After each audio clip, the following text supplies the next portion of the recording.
Well, I joined the police in the beginning of the 1990s. My early career was just as a uniform officer, and I sort of soon progressed quickly into the CID department, and all was going well without incident. And then I moved on to a specialist operation, which was tracking down transient paedophiles because the Sex Offenders Registry Act had been brought in 1997, and they were finding that a lot of sex offenders were going off the radar, were going missing. So I was asked to front part of the Met's effort into tracking down some of the transient paedophiles. That was, it was an honour to do it, and it was a good little role. But things started to sort of go awry with it because there was two sex offenders, which my remit was the inland waterways of London, but it soon spread to a national basis. And they had information that sex offenders were coming out of prison after conviction, caution or serving a sentence for what they call a Schedule 1 sexual offence, were required to sign the sex offenders register and just go missing. But they would go in to live on canal boats. They said, we've got two. We think there's probably a couple more. You're on it for the next few months. See if you can, double the figures and find two more. Well, what happened was within a few months, I'd found 90.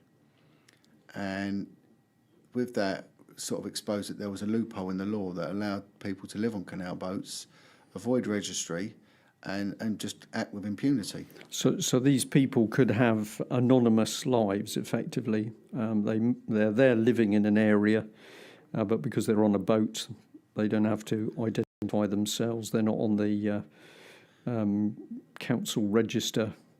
Nothing. Electoral register, yeah. Yeah, they were, basically living like a free life, and no one knew who they were, what they were doing or anything. But there's quite a few factors that were involved. The one is that it's quite like back then was like a hippie alternative community. There was a bit of an anti-police vibe to it, and if you're a fellow boater, as it were, you was instantly liked and welcomed by this community. But the community, actually, some of them didn't realise who they were having living next door to them.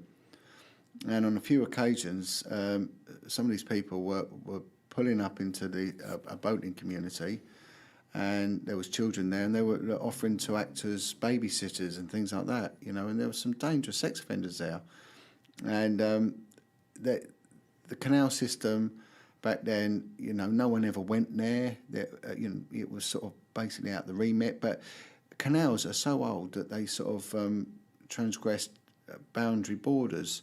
So the Registry Act said that you had to register as a sex offender within the police district where you resided within 28 days.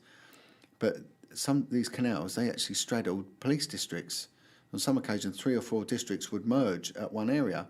So you could be living on a canal boat, and on your 27th day, you move to the other side of the bank, and then you get another 28 days.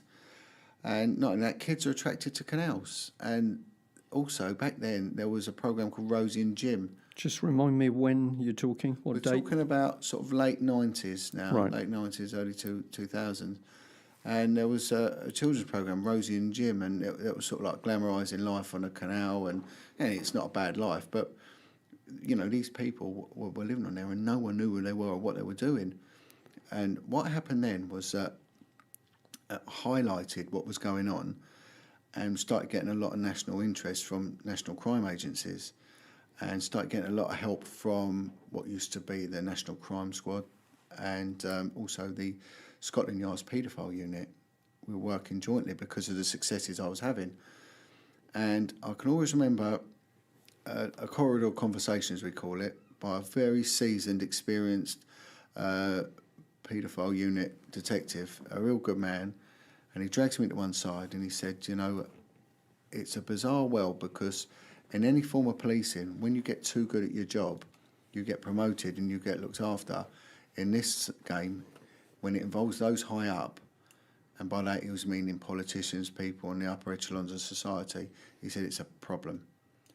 I said, well, what do you mean? He said, well, I'm hearing your name mentioned in a lot of places now. He said, you're getting a bit too good at what you're doing. He said, you've got to be very, very careful, son.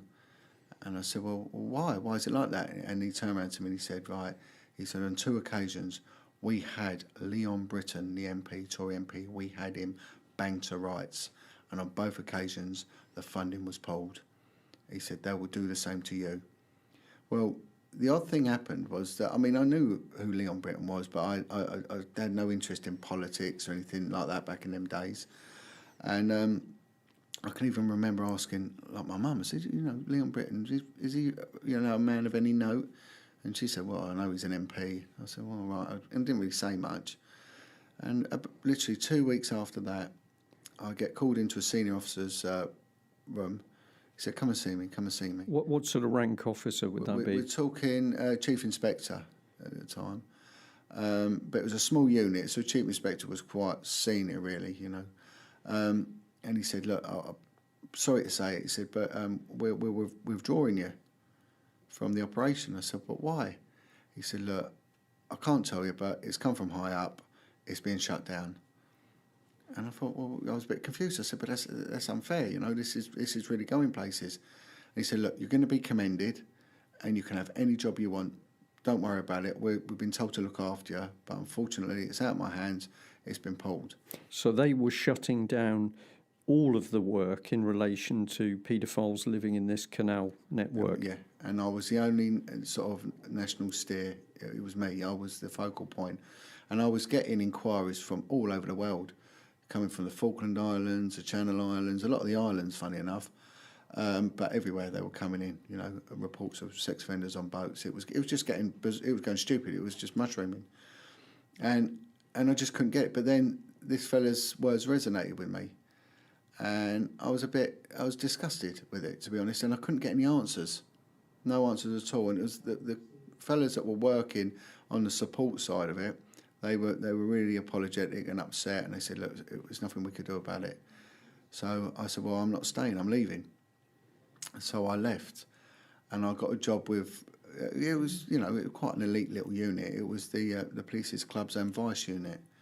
And the clubs and vice, they had the governance for anything to do with vice, whether it be prostitution or gambling, but also for a lot of the main licences for the big nightclubs, because London is like the club in Central, you know, for Europe. So I went on to this job, and I got a job with what they call the Street Offences Unit. And street offences relates to the old Street Offences Act of the last century, which refers to prostitution, street prostitution. And our job was to go and sort of arrest street prostitutes, really, but also we had governance for juveniles. So if a juvenile was found on the street in a red light area late at night, believed involved in it, they were to be sort of brought in, taken into protective custody. And every now and then, a child would be found, usually a girl, and our job was to then bring her in, inform social services. The kid would then be placed into protective police custody while social services work out emergency protection orders, EPOs. What sort of age for the girls then? At 14, you know, it tended to be under 17. The law was a bit, the law prior to the implementation of the amended sex offence, I forget what it's called now, not sex offenders, it's to do with child sexual offences, but it'll come to me. The Sexual Offences Act, I think, it got amended 2003, was quite complicated, you know, and it was going back to, it was gender specific as well. So offences against boys were different against offences against girls. And anyway, so we would find these kids and take them into custody and everything else. But the problem then was that it was a competitive environment.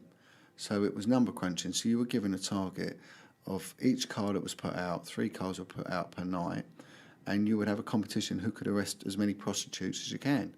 And 10 would be a good figure. And if you did that every day of the week, you was the top team. So there was competitions.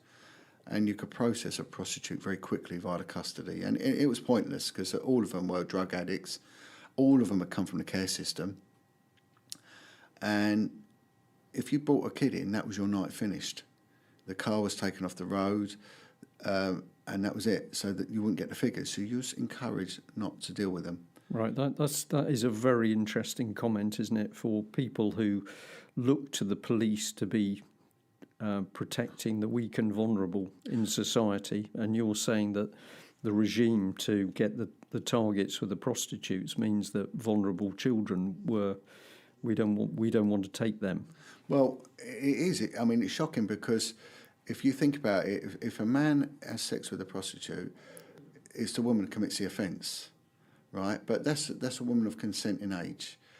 Someone has sex with a child, that's rape. And you're talking a major crime offence. You're talking an offence that carries a life tariff. Yet they're committing major crime, and you're sort of dissuaded from dealing with it. And I remember bringing one little girl in.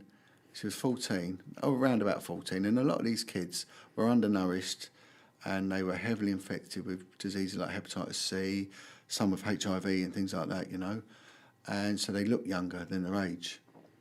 And one young girl brought in, she had scabies due to her lifestyle, and the moaning that they gave me for bringing the girl in, because they said the car will now need to be cleaned, the room that you take them to will now need to be fumigated. The girl's a pain in the arse because she's always shouting and screaming, and it's pointless anyway because she'll be back out tomorrow. So it was appalling, really. There was, and what they said, if you see them again, just tell her to do one to get out of here.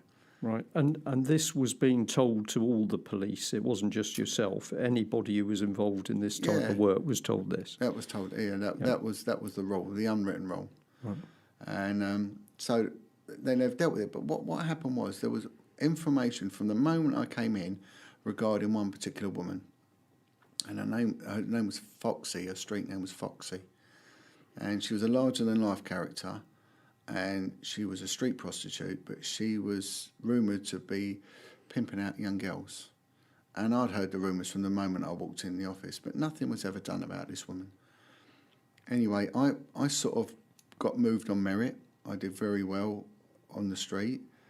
And what was your rank then? Detective, right? And I was chosen to go onto quite an elite little unit, not dealing with vice. It was dealing with other stuff, more organised crime. And I went on to that, and I did incredibly well. But then I was asked to come back to vice and to be the senior investigating officer in an allegation of child prostitution.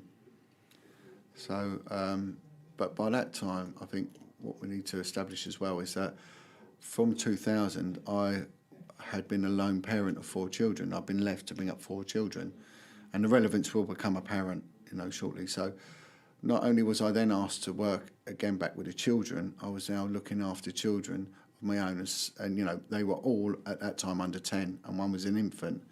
So it was a bit hard going for me, and the hours were irregular, and childcare was a bit of a nightmare, especially if you're dealing with kids, taking in care orders. Your day could be a long one.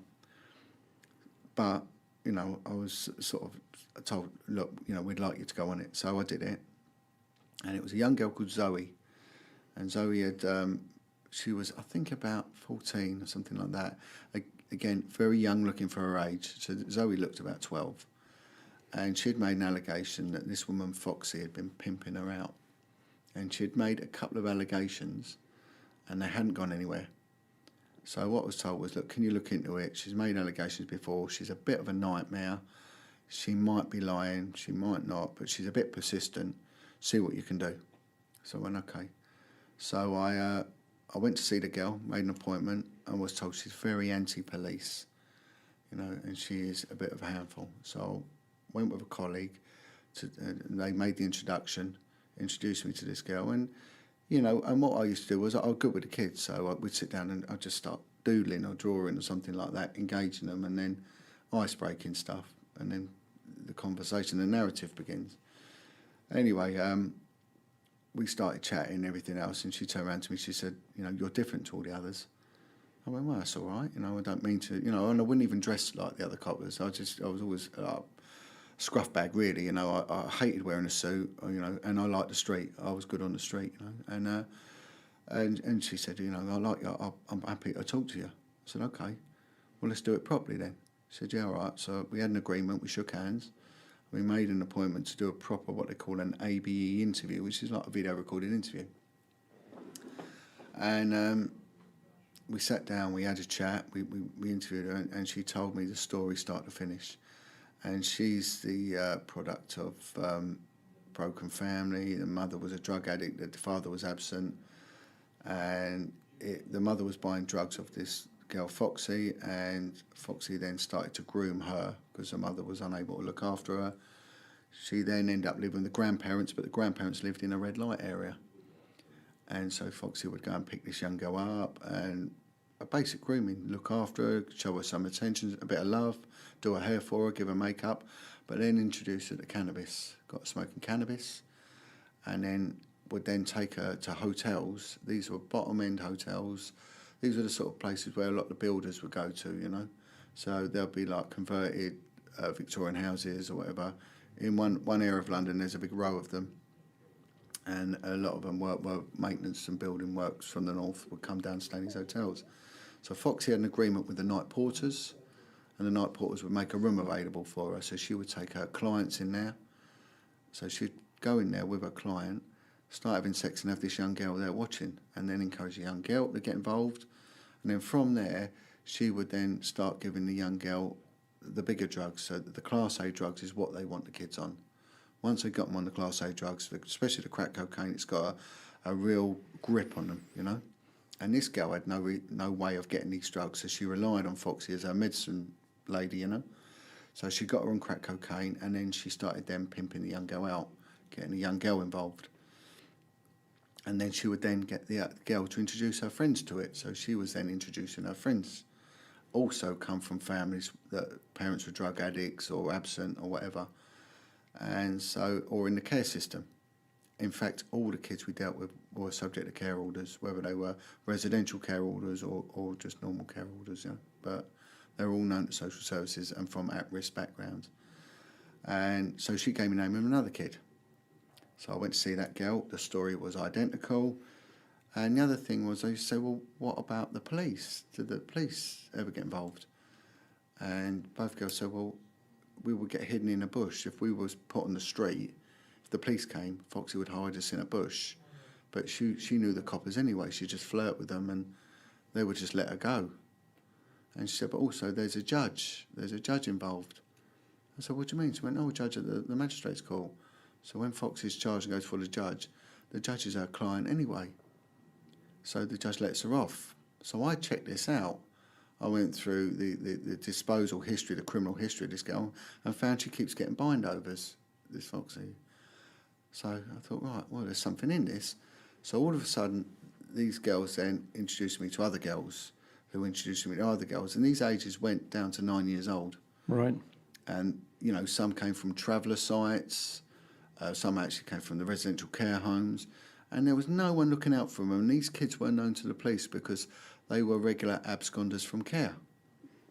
And they were regularly found in red light areas, and no one had actually pieced any of this together.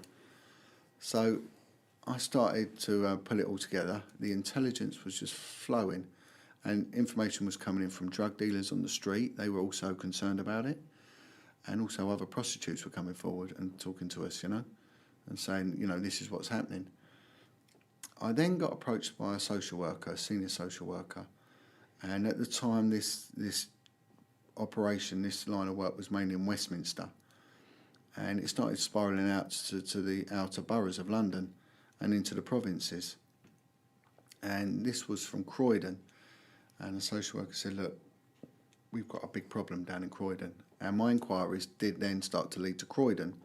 And the significance of this is that it's now moving into areas of a better class of person.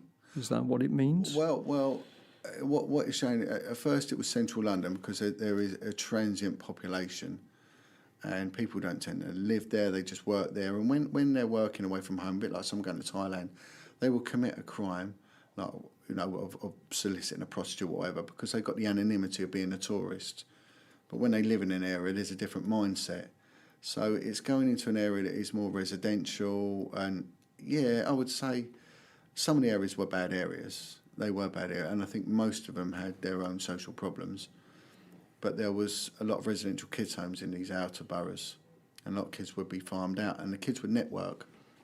You know, so if a kid was taken into a secure unit for whatever reason, they would go in there, they would network with other kids, and the main way of earning money was either through violent crime, robbery, or with the girls it was prostitution. So these networks were all set up, and no one was looking. There was no one looking into them at all. Anyway, a social worker from Croydon said, we've got a problem. I said, okay. And he said, look, we have meetings regularly about certain girls. She said, I'll give you a list of these girls, and they are in trouble. And one girl, she had such infection inside her that she would regularly pass blood and all sorts of, nastiness would come out because she had active cysts inside her through prostitution. And she was a young kid, She said, if something's not done, this girl's going to die. She's being pimped out. She's on her knees, this girl, She said, but we invite the police along. We invite the police. We have been doing it for nearly 10 years, and each time they refuse. I said, well, who are you inviting? They said, well, your unit, the vice unit. We've invited them so many times, they know about this. So I then went back in the records, and I went back 10 years, and I went back through all the records of kids found in red light areas over the last 10 years. And yeah, there was rights. And I was contacting some of these kids who are now adults. And I said, well, what was happening? They said, well, if the police found us, tell us to do one, get out of here. Or they just ignore us. They knew we were being pimped out. I said, did anyone get taken in for it? And he said, no, we were doing it all the time. So it'd been going on historically, and the unit had known about it. So how long had it been going on for? From the time I was on there, I'd gone back 10 years, and it had gone back further than that. Right. And these were in select red light areas, King's Cross, Islington, Westminster, all in London, and they were the main ones where the kids were being worked. But now Croydon was coming to know, but the police knew about Croydon as well. So these areas, it wasn't any news, But then what you've also got is missing persons unit. So someone goes missing, a missing person unit will be appointed to look into, what's happened to them, where they are, investigate it.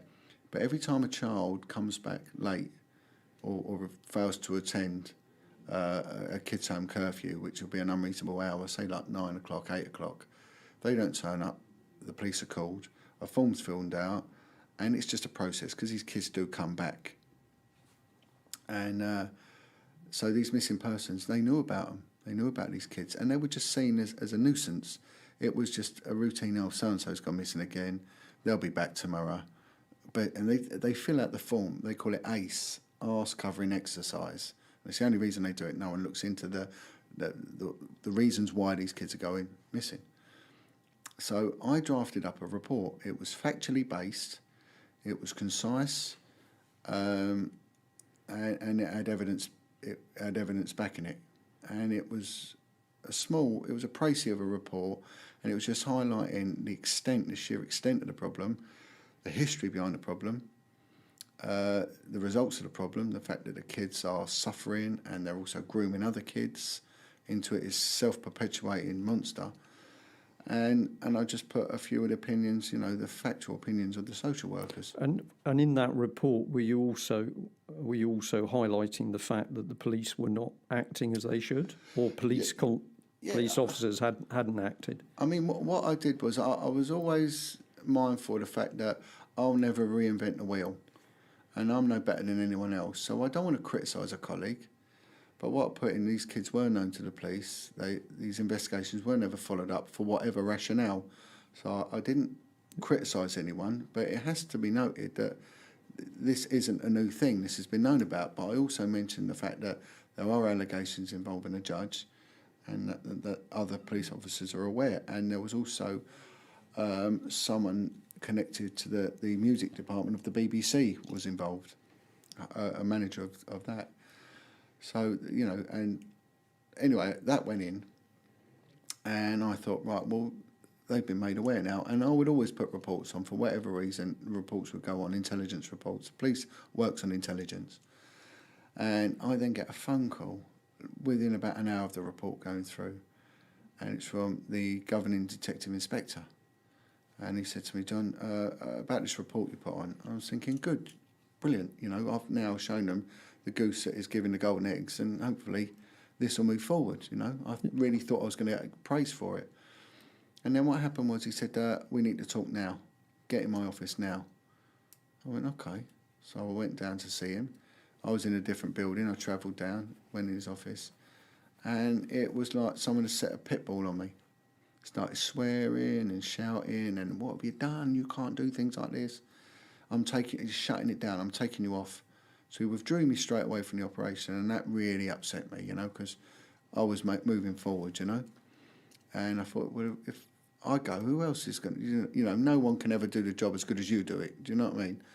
And looking back on it, I did a good job, whereas others hadn't. And I don't want to be conceited, but that's what happened, And I was mortified, absolutely mortified. What was in your head about why you'd got this response? You thought you were going to be praised for it. You get attacked by a pit bull. Yeah. Why did you think it was? Well, I mean, it was some sort of weird sort of cognitive distortion, because he turned around and said that we had known about this, and the reason the kids are talking to you now was because they were dealt with properly 10 years ago, and they're now happy to come forward and talk to you. It's nothing to do with my good work. It was to do with the good work of other officers before me. And it was just absolute dire nonsense. And I was just confused. I was literally totally confused. But it was done with such aggression, and what we used to call it in the police was a hairdryer, an old school shouting thing, screaming and shouting. And I walked away really licking my wounds and scratching my head. So I thought, what? So I didn't go back to work. I thought, what the hell's going on? So I never went back to work the next day. And anyway, I get a phone call, and it was from the high up boss, the detective chief superintendent of the unit. And he said, John, what's gone on? I said, well, I don't know. I'm a bit confused. He went, we need to have a chat. I said, okay. He said, well, don't rush back to work. Have the summer on me. And it was the summer. Take your kids away. What date is this now? This was we're talking about, I think about 2004, around that time. And this was in the summer, beginning of the summer. And he said, well, have the summer on me, Go away with your kids, take your kids away. So he's aware of my family situation. He said, I know, it's tough for you. Go away, and when you get back, when you're ready, let's sort all this out. It's not going to be a problem. And I'm going to be honest now, I like the fella. He was a nice bloke. He was a nice bloke. And so I said, really? He went, yeah, don't worry about it. It trivialised everything.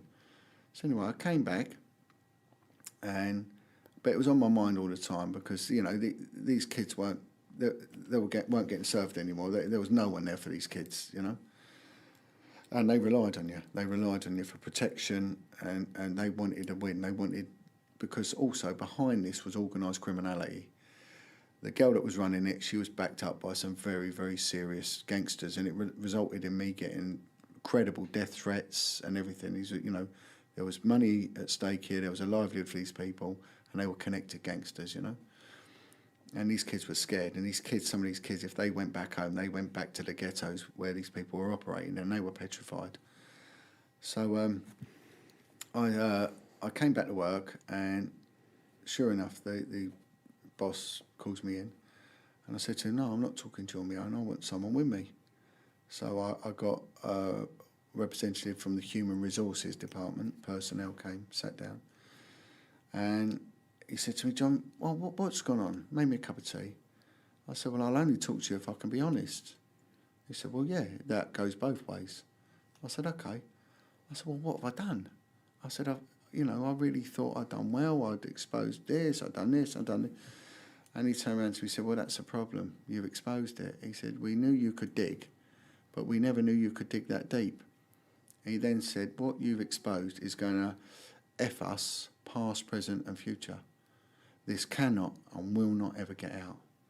He said, if you mention a word of this, you will be thrown to the wolves. He then said, you will lose everything, and that means your job, your home, your kids, you will lose it all. You need to shut your effing mouth. And I was just dumbstruck. I was like, for real? And he said, we never thought you would dig this deep.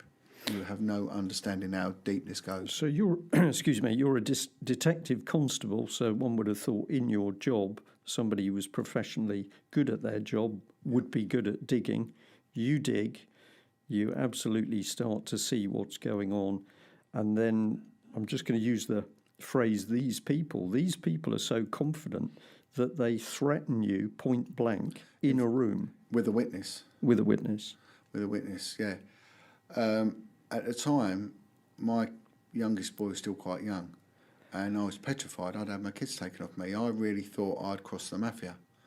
And you're right, it was the confidence, the way it was portrayed against me.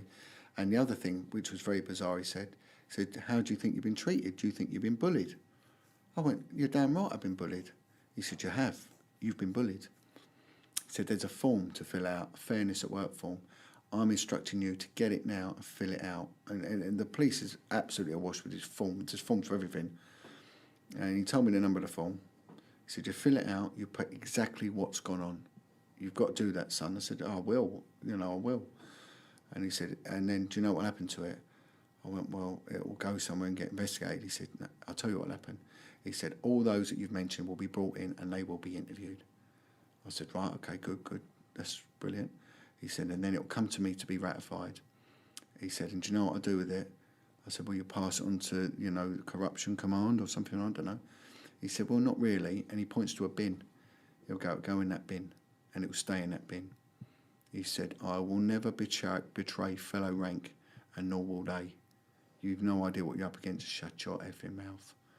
And he got my hand and he said, you've got to give me a gentleman's agreement now. You never, ever look into child prostitution ever again.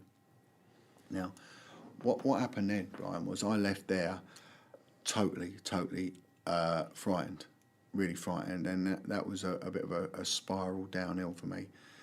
And then over the coming years, I left that unit. I left straight away and I said to him, I can't work under you.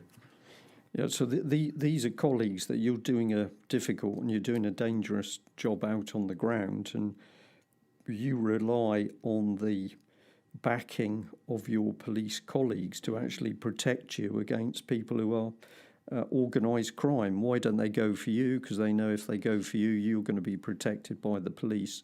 And here are your police colleagues simply turning around and threatening you in the same way, which is vicious. Vicious, and it is a conspiracy. And I mean, conspiracies exist in law. You can conspire to commit murder. It's in statute law. It's a criminal offence. It's a criminal offence. Conspiracy is. So, when people go, Bandy's conspiracy theorist, there's no theory about it. This is conspiracy reality. And I was in the centre of a very horrible conspiracy, and so frightened I couldn't tell anyone. I genuinely thought they would come for me and come for my children.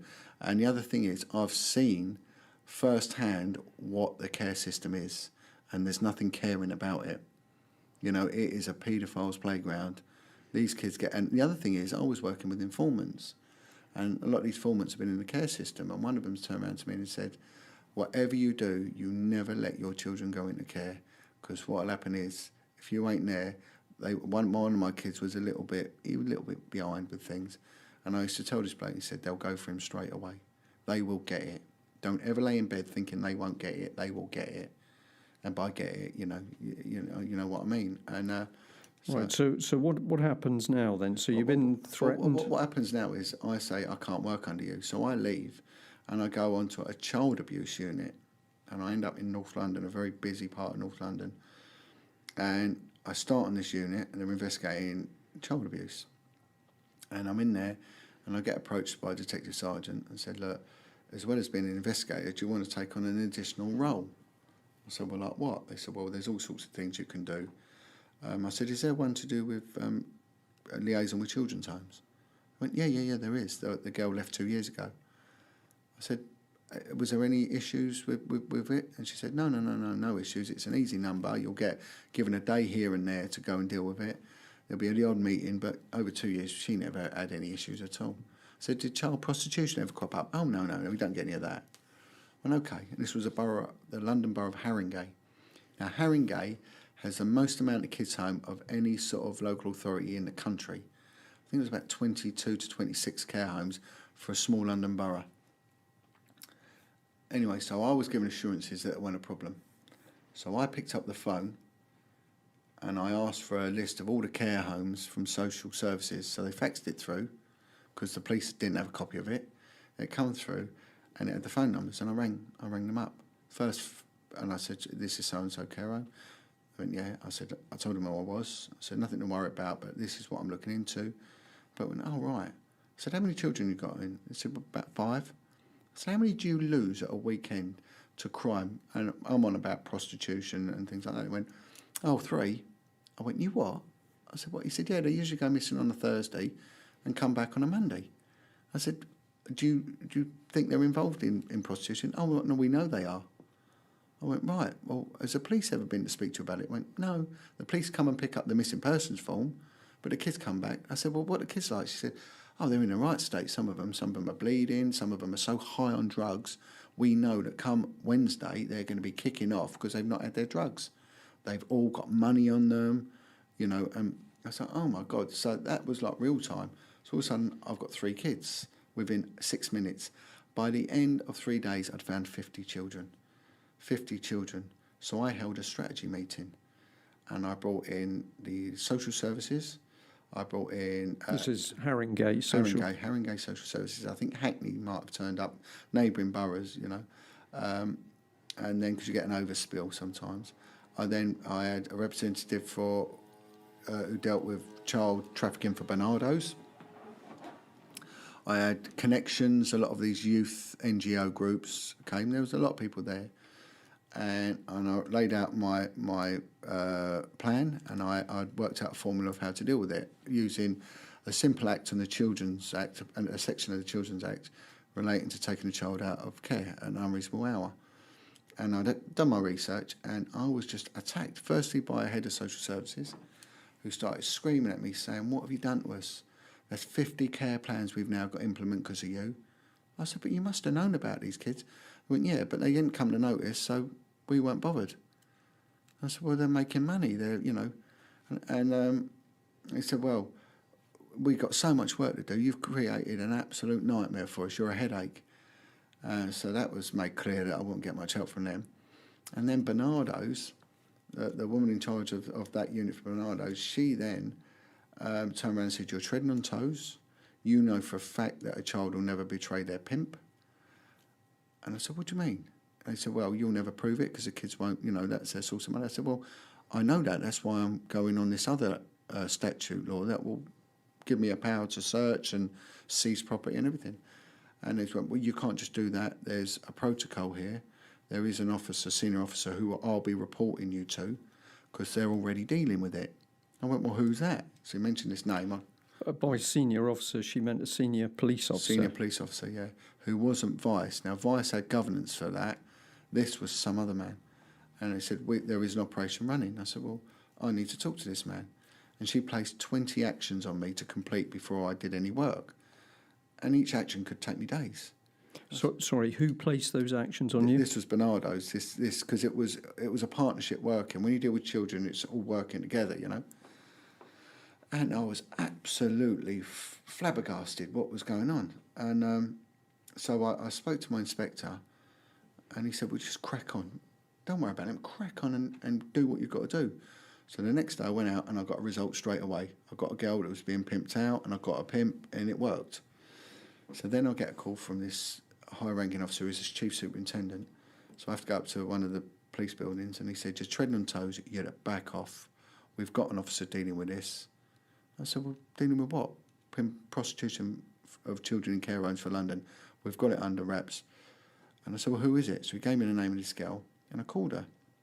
And she said, it's a load of crap. She said, I've been to a meeting, but I've never dealt with any victims. And how can I nick? She said, it's just me. I don't even know where these kids' homes are. I've not even visited one. I said, so you're not investigating? She said, no, how can I? So it was a load of lies. So that was shut down, right? Then, lo and behold, I moved. And then I get a call that the girl that was at the Zoe, the young girl that was at the centre of the other operation, was found dead on the street in a suspicious overdose. Just found dumped in the street dead. How old? Just remind us. By this time, I think she was getting on for 15, 16, something around that area. You know, a year or so had passed. So 15-year-old girls just found dead. Key witness to this case, dumped on the street. And then it just absolutely it destroyed me, you know. And they never investigated another case of child prostitution. The Vice unit never did. What happened then was I left. I'd got moved, so I ended up having to deal with other sorts of crime involving children, but was never dragged back into that area, I shut my mouth for quite a while. And then what happened was the Jimmy Savile scandal broke. And I thought, my God, it's not just me, there's others. And then Clive Driscoll came forward, and then Lenny Harper from the States of Jersey Police, the senior officer there, he was running the care home inquiry in Hope de la Grange in Jersey. And it gave me better hope. But then that was shut down. And I can remember him on telly saying that it's now coconut. The lab report saying the bones they've seized are coconut and not bone. And I'm thinking, it's been a cover-up. So I then came forward. About 2014, I went to my inspector first and said, look, I need to talk to someone. I want to make an allegation of serious corruption there involving child prostitution cover-ups. And he totally dismissed it. So I then went to the corruption command and I said, I need to speak to someone very, very senior. It has to be a detective and it has to be a woman. And he said, well, what do you mean? I said, well, I don't know. Women won't roll their trouser legs up, meaning a Masonic link, because without entering into the conspiracy realm again, Masonry does have a big, strong hold in the police. It has a hold in the police, but then when you become a detective, it intensifies, and when you're a detective on a specialist role, it is almost like a stick of rock, Masonry through it, I'm not knocking it. I work with many of them. I've not got an issue with them, but it is another allegiance that you don't need. Just given a detached viewpoint, it has an impact. It does, without a doubt. And I'll tell you how much it has an impact. When I went to a job agency to try and get work as a civilian detective, I was told by the agency, have you been or are you a Mason? And I said, well, why are you asking that? He said, we cannot take anyone who is or has been a Mason. And I said, well, why is that? And they said, because it has ruined too many inquiries, and namely the Hillsborough inquiry was deliberately frustrated by the Masons, deliberately. According to this security company? According to this, recruitment. Yeah. Recruitment company. And that is they're one of the main ones for recruiting civilian investigators, and their baseline is the first question they ask you, are you a Mason? Okay. So just sticking with what happened to you. So you decided you were going to whistle blow? I whistle blew, and I made an allegation against a senior officer who since then had been promoted to one of the highest posts in the country. Made the allegation, and I was assured that this will be taken in the utmost seriousness, and don't worry, we will investigate it. So I said, okay.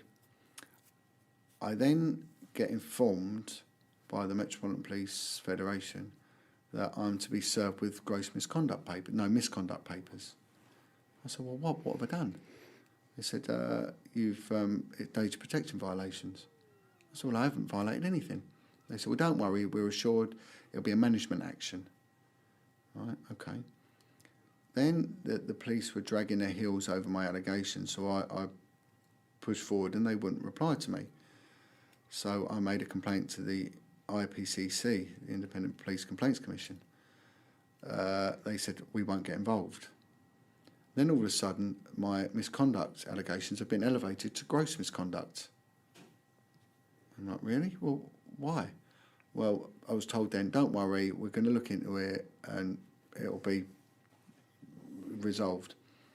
I then get put in touch with an MP called Simon Danchuk, at the time was championing the abuse cover-ups. And you're seeing more and more cover-ups coming out. And one of the key ones was the Rotherham scandal. And there was a detective from Great Manchester Police called Maggie Oliver. And I was asked if I wouldn't mind being put in touch with Maggie Oliver. Her story is very similar to mine. So I met with Maggie Oliver, and her story was strikingly similar. And what she said to me was, John, watch it. She said, have they served you misconduct papers yet? I said, yeah. She said, you'll get arrested next because that's what they did to me. You'll put before a tribunal, you'll be found guilty and they will sack you. That's exactly what they did to me, and that's what they'll do to you. They'll raid your house, they'll do everything. John, just tell us just really briefly, what was her story? You say it's strikingly similar. Was she dealing with children? She was dealing with children from the care system in Rotherham, in South Yorkshire, I think, and Greater Manchester. It's come under the Greater Manchester, policing district, and it was young girls being groomed and pimped out by Asian minicab firms, and everything else. But these kids were also the clientele of people that had a bit of money and everything else. And she exposed it, and she was bullied into silence, told to shut her mouth, it's not a problem, forget about it. And it was exactly the same as what I was dealing with, but on a provincial level. And her bullying that she encountered was exactly the same as mine.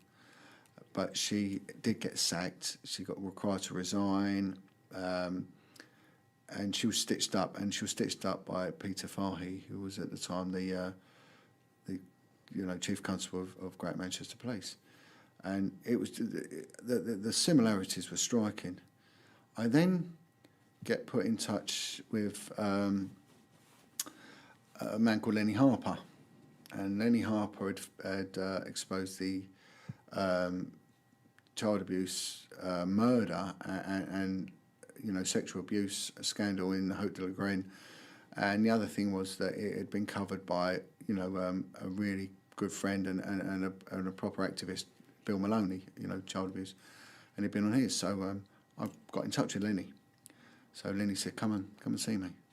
So I went up to see Lenny, and he told me his story, and again, the similarities were absolutely unbelievable. So there's a template in operation here as to what happens to police officers that stand up and say there's a cover-up of child abuse. Yep, and also that they are bullied so monumentally that some of these coppers are committing suicide.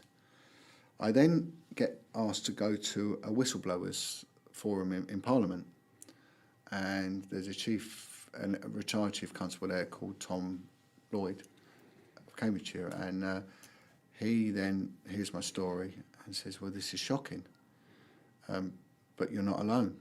And via that I get put in touch with a detective sergeant from Hampshire who had exposed a kids' home inquiry, child prostitution thing on the Isle of Wight. And he had been bullied to the point of almost suicide, and they'd arrested him again for minor data protection and other issues, and bullied him to the point of almost suicide. And he now campaigns for coppers that are suffering post-traumatic stress and suicidal. He's got an outreach group, and he then says, there's so many coppers are topping themselves, but this is what they will do. They will ruin you, John. So I've got 3 coppers, all of them that are uncovered child abuse, high-level child abuse, and all of them have been bullied monumentally to the point of virtual suicide, and each one of them warned me what would happen. So I thought, well, this is outrageous. The public need to know, and the police and the IPCC kept covering it up, refused to progress my allegation. The IPCC even said if I wrote to them again, they wouldn't even open my letters. So I then took the matter to the Cabinet. I got in touch with the Policing and Crime Minister, Mike Penning, and said, you need to sit down with me. And he did. Fair play to him, he did. He said he was shocked and stunned at what I'm saying. He afforded me privilege. I then informed the police that I'd spoken to him, and then they tried to get me done again on discipline, gross misconduct for talking to a politician. And luckily that got overturned because it was just a vicious attack, He then said, right, we will implement an independent inquiry into what's happened to you and to what's happening all told, because I said there is an algorithm of bullying. And sorry to interject, did he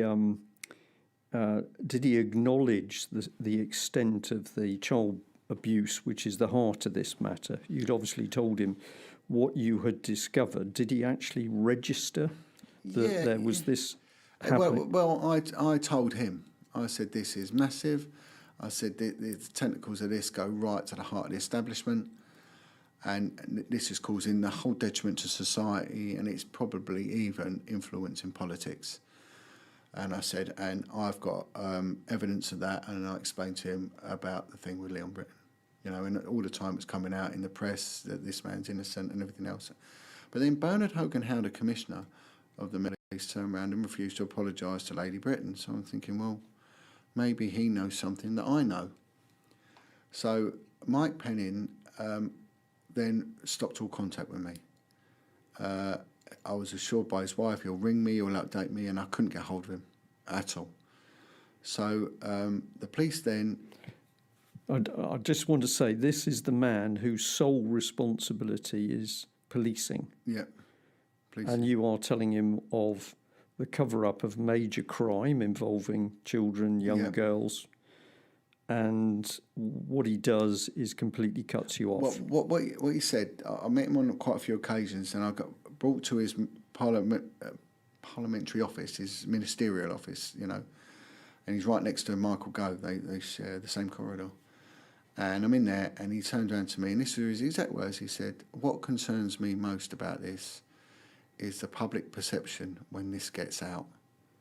And that's all he was worried about. You know, how's it going to look on the establishment when this goes out? But at the end of the day, I told him, and to my opinion, things might have changed. But as far as I'm aware, he's done nothing. He might surprise me yet, I'm not sure, but I've asked repeatedly for the investigation team to get in touch with me, and they haven't. Absolute nonsense, you know, that he come out with. And then he said to me, I give you my assurances that Bernard Hogan-Howe, who is a friend of mine, will be shocked when he finds out. So I said, well, are you going to tell him? He said, I will tell him. He will be told. And as far as I'm aware, he never told him. So in the end, I carried on back to work and everything else, and all of a sudden I found out that my allegations that were now sort of being ignored, the police's then sort of investigation of me for data protection had gone from management action, minor misconduct, which I would have denied anyway because I did bugger all wrong. It went from that to misconduct to gross misconduct. Now they've sent a file to the CPS for an impending prosecution against me. And I thought, right, well, I've had enough of this. This is outrageous. So I said, I got hold of the commissioner. And I said to the commissioner, I wrote to him. This is Sir Bernard Hogan-Howe. And I said, you know, the man that I've made serious allegations against, in which there was witnesses to this, has been promoted. Not only has been promoted, he's been promoted with royal assent and given the Queen's Police Medal 2 years after I made allegations. Now, the format is if you're under investigation for serious issues, you do not get promoted. Your career's on hold till it's sorted out. And I wanted then to get out the police, but they wouldn't let me resign because I was placed under investigation, so I couldn't do anything. I said, you hounded me, you've destroyed me, you've ruined me, yet I've done nothing wrong. Now you want to prosecute me? I said, I'll tell you what, you put me before a court and I will tell the world, because it'll be public domain, that this is a vicious cover-up of a whistleblower for, you know, hindering and covering up child prostitution.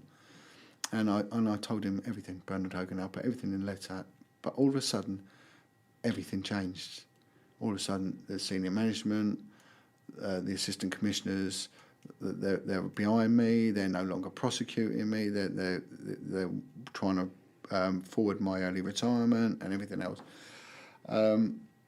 But and other things they did was that they halved my pay without even telling me.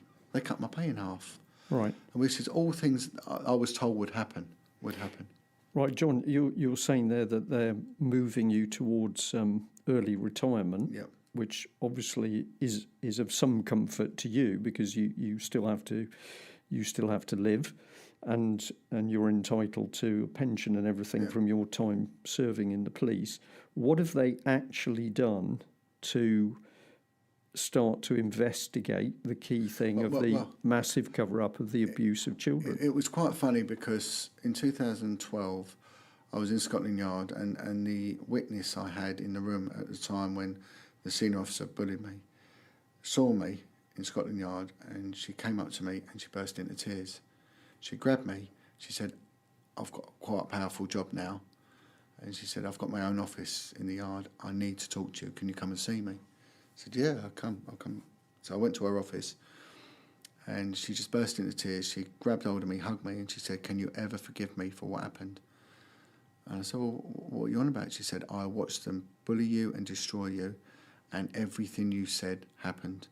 That little girl died, said, oh yeah, I know about that. She said, and since you did what you did, they never investigated another case of child prostitution. And that was 2004, 2005. They never investigated another case. So nearly 10 years of all those serious crimes. I mean, you're talking raping of children, just short of murder, really. In seriousness, they never investigated another. I mean, they even had a transgender crime unit. And transgender crime, it equated for like 0.001% of all. So there was a team investigating that, but child prostitution, there was nothing. And she said, everything you said was right. I left the unit because of how they treated you. Please forgive me. Right. So they never touched it after that.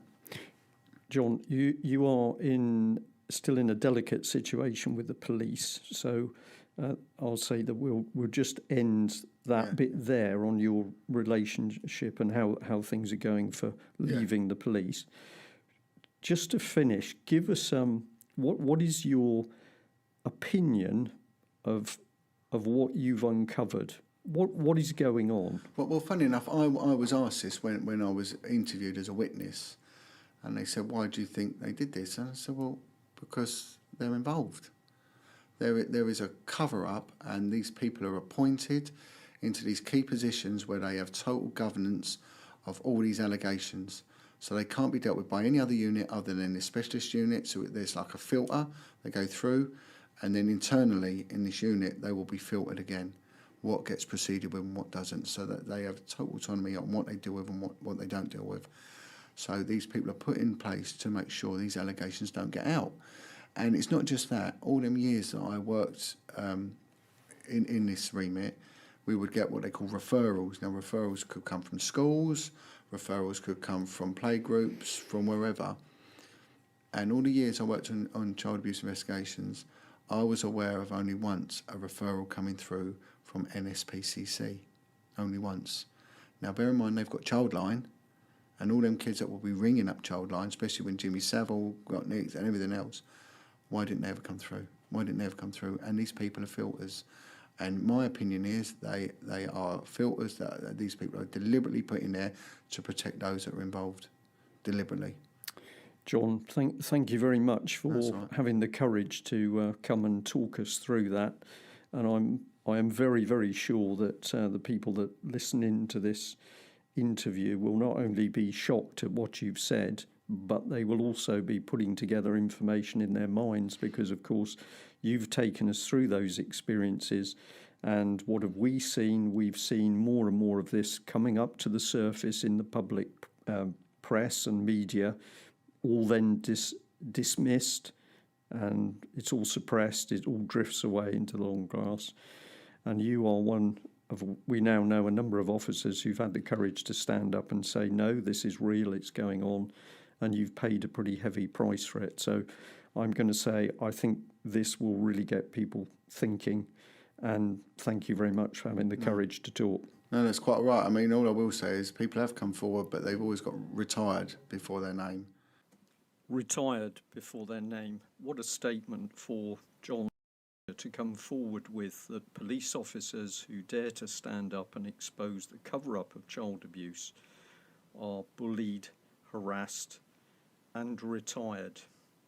Against the background of child abuse, which we are seeing across the country, whether it's Hollygregg in Scotland, whether it's Rotherham, whether it is Melanie Shaw with the Beechwood Nottingham abuse, Mickey Summers, another name there. Across the country, we are seeing time and time again child abuse survivors coming forward and telling their story. And now, with the help of John, we can really get to understand that the people covering up this abuse are people in the highest echelons of society. They are the members of Parliament, they're the lords, they're the senior police officers, they are the establishment figures. And as we have heard, worst of all perhaps, they are some of the very charities that say they are there to protect children. One current case that provides a background to all of the things that John has been talking about must be the Brian and Janice Doherty case. You can listen to the interviews with this mum and dad on UK Column website, But this is the story of parents whose only crime, if I can call it that, is to report that a man tried to buy their son for sex. And when they report that incident to the police in Scotland, they become the criminals, they become hunted by social services, and ultimately they are the parents who have 4 children taken from them by armed Garda police in Ireland. There can only be one explanation for how that was possible, and that is that there is, as John says, a conspiracy at the highest levels to protect those who abuse children, and in particular to protect those at the highest levels of society.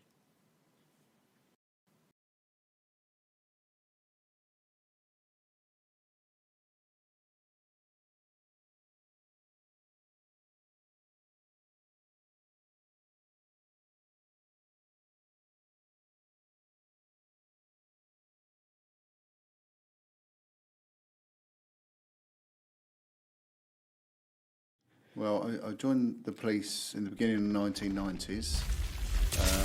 My early career was just as a uniform officer.